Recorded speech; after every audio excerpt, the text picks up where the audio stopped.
Hello and welcome to this match review for Southampton's win in the 93rd minute away to Millwall. Now, we're just going to jump straight into it. We're just going to talk about the lineup. Honestly, this is basically the expected lineup I think 99% of people would have predicted. I mean, I would have predicted this lineup. I didn't do a preview because I forgot. Really. So this would have been my lineup. Probably the only difference would be Bree. Because I watched the highlights of the Birmingham game. If you didn't know, I missed that because my alarm didn't go off. So I woke up at 5 a.m. and the game was done. So yeah, and I wasn't going to watch the full replay knowing the result. That's not really my thing. So it was unfortunate, but I didn't really watch the Birmingham game. Apparently we played excellent. Bree had a good game, but obviously not seeing it with my own eyes, I'm still a bit, I'm not sure about Bree. So I was thinking, okay, maybe Manning would play. But obviously, Bree's starting. So, in reality, that is the team. I mean, that is the starting 11. As I said, only change would be Bree for Manning, maybe. And obviously, when Stevens come back, who does he drop? Bednarak? Does he drop Harwood Bellas? Who knows? But this is the team, basically, that we would expect every time there's no rotation needed. This would probably be the starting 11 or very, very, very close to this. So, lineup, no issue. I don't think anyone would have an issue with this lineup. I think Russell Martin has started to find his 11, his team that he sort of can trust to do the job. I think the midfield balance is good. I think Stuart Armstrong does a lot sort of linking the play together, and obviously Suleiman is just deadly. Adam Armstrong has to play because, Che Adams hasn't been at it. And whether Ross Stewart will be able to take Adam Armstrong's spot, we'll find out when he's fit, but obviously he played 45 minutes for the youth team, so he may be 3-4 weeks, maybe 2 weeks away, 3 weeks away. Oh, it'll be after the next international break. It's another international break coming up, I think. So it'll be after that he may be in contention. It'll be nice to see him. Obviously, Che Adams doesn't have much impact. I think his head's gone probably. Sekumara, according to Nathan Jones, I watched his masterclass video, the best finisher at the club and can hold the ball up well. Clear to see why he lasted 9 games, right? What the fuck? Super Seku's not going to be involved, I don't think, really much at all. I'm surprised. I'd be surprised if we didn't loan him out, unless Adams leaves. But I would be surprised if we don't loan him out in January, just because he needs something. He needs to go back to France and just fucking, cook somewhere else. But yeah, lineup, good. Now let's talk about performance. First half, shit. I'll say how it is.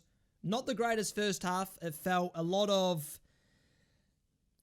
as the people would say at the start of the season, this is Russell Martin ball, position FC, all it is pass, no purpose, no tempo, no style of play, we're just passing for the sake of passing, backwards, sideways, and that was basically the first half. We didn't really provide many threats. I think off memory, there was only really one chance, which was a Stuart Armstrong chance, which was a good save. Other than that, didn't really create anything. It was mostly just passing. Obviously, Millwall 4-4-2, not going to be easy to break down. But we found it absolutely impossible to do anything, really. It wasn't a good half, and we were lucky that Millwall didn't score.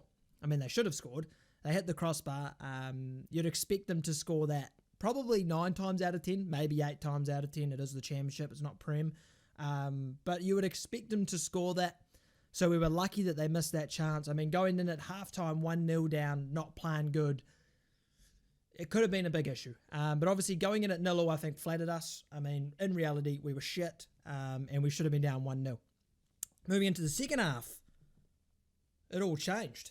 Holy. I was falling asleep. It was 5 a.m. when the second half kicked off. I was basically asleep. Right? That first half bored me to death. Nothing was happening. It was a passing simulator. And then, second half, I got a bit of energy in me because the team was actually playing with a bit of tempo. Now, I'll say this. When it comes to possession football, there's going to be periods of play that are slower, right? Slow build up, blah, blah, blah, right? And that's kind of the purpose of possession. You're passing around, waiting for someone to overstep, waiting for them to trigger a press and play around it, get some space, stuff like that. Real basic stuff, right? When you're in possession, you're trying to slowly open them up, right? That's kind of how it works. And obviously, in the first half, there wasn't that sort of change in tempo. Now, what I mean by that, okay, Nathan Jones masterclass, here we come. What I mean by change in tempo is when you receive a ball, whether in space or maybe you've picked up a good position or someone's bet someone or whatever it is, right? When you're past that sort of slow build-up phase, there's the trigger where it's like you now pass first time, fast movements, fast tempo, and increase the intensity, right? And that's normally in and around the final third. Maybe, Suleimana's bet someone, then like, okay, now this is the trigger. We've got a bit of space, bit of openness to the game. Maybe their fullback's out of the game now. They're a man down. You can stretch the team, blah, blah, blah, right? And that's the sort of trigger to speed up the game. We weren't doing that in the first half. Very rarely did we do that. And most of the time it'd be like a few quick passes, get out to the wing, and then slow it down again. But the second half was different. Second half was very much, as soon as someone like Walker Peters receives the ball or I don't know, Suleimana, it was very instant. The trigger was happening. We were attacking very quick, right? And that's the difference, right? When you're trying to break down a team, obviously you need to be patient, right? Obviously you need to be patient, especially when you expect Millwall to have 25% possession. You're expected to have 75, right?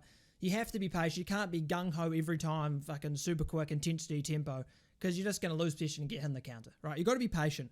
But there's times where you really need to step up the tempo, and that's what we did in the second half, right?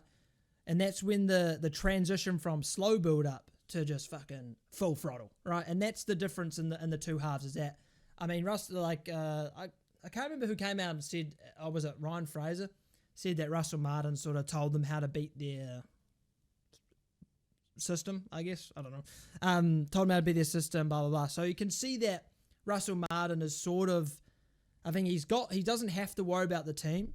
He doesn't have to worry sort of about implementing a style of play as much now. It's more of a focus of, we know how we want to play.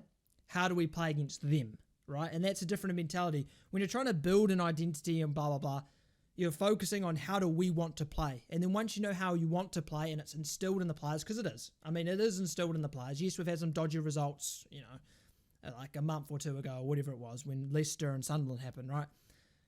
You're still developing your style of play. And now we've got it. I mean, I'm pretty sure everyone knows their role. The fans knows what's going to happen. And that's a sign that the style of play is implemented, and now it's a matter of how do we use that style of play to counteract their style of play, right? So you're less focused on fixing the issues that we have and more trying to counter the opposition. I think that's what we'll start to see from Russell Martin now. It's sort of maybe the first half's a bit dodgy or whatever, we have a slow start or whatever it is, and then you can sort of tweak it, figure out how to beat them, blah, blah, blah. That's their bloody job. It is their job. The manager is managing the game, right? Their job is to figure out the issues, to compete against them and figure out the opposition. And I think that's what Russell Martin did well. I mean, you have to praise Russell Martin because they came out of the second half, different team. Absolutely different team. I mean, I'm not seeing many Russell Martin outs at the moment, so that's a positive sign. But they're completely different team. So, yeah, second half was excellent. The ability to change the tempo from slow build-up to fast, intense tempo is something we need to learn to do without the manager telling us how to do it, I guess. But a lot of the time, in the first half, nothing like that. Second half, completely different team. So I'm happy. I mean, who couldn't be happy with a 93rd minute winner from the greatest player of all time, Ryan Fraser? I'm waffling like a madman. I'll be honest. I am. It's just facts. But yeah, good result. I don't know, is that 7 unbeaten, 8 unbeaten? I can't keep track, to be honest. But we're on fire. Well, I wouldn't say fire, but we're on form. I mean, there's been a few results where we've sort of been a bit shit, but still got a result, which is, as I've said many times, a sign of a good team. When you're still getting results playing bad. And obviously Ryan Fraser, being the goat he is, the wee man, as they say, scoring another late goal to get us 3 points is excellent. There's a fly dying right there. You won't hear it, but I can hear it. All I'm hearing is, he's doing Beyblade spins. I don't know. He's just dying in silence, I guess. That'd be cool. But yeah, I don't really know. His review doesn't really have much weight to it because in reality, defensively secure. I mean, they had one chance, that was it. Attacking-wise, we had a few good chances. There was a couple of chances for maybe a different option instead of shooting, passing. Adam Armstrong blew it over the bar. But eventually we got a little bit of luck with the Armstrong cross. It was more of a pass to Fraser that got blocked, and then it came back to him and he can pass it again. So, good result. 3 points in the bag. Clean sheet. Two this season. And we've got West Brom next, who are actually doing well. Now, if I look at the stats-wise, dominated, 73% possession, 16 shots to 7, 8 shots targeted to 1, sweet as. But table-wise, West Brom and Southampton, pretty close. 1 point difference. We're finally broke even in our goals difference. Oh, who would have thought? Who would have thought? But that's going to be the video. I don't know. I'm just waffling. It's hard to do a review when we haven't played shit. Because you can't criticize as much. And criticism is easy to do. Praising, not so much. So, yeah. Maybe, hopefully we get spanked 6-0 so I can make a proper review. But yeah. That's the video. Like, subscribe if you enjoyed. And I'll see you boys for the preview couple days down the track. And also, Player Cremo will be this week. Maybe. But yeah, that's the video. Like, subscribe if you enjoyed. And I'll see you boys in the next one. That was a dumb outro.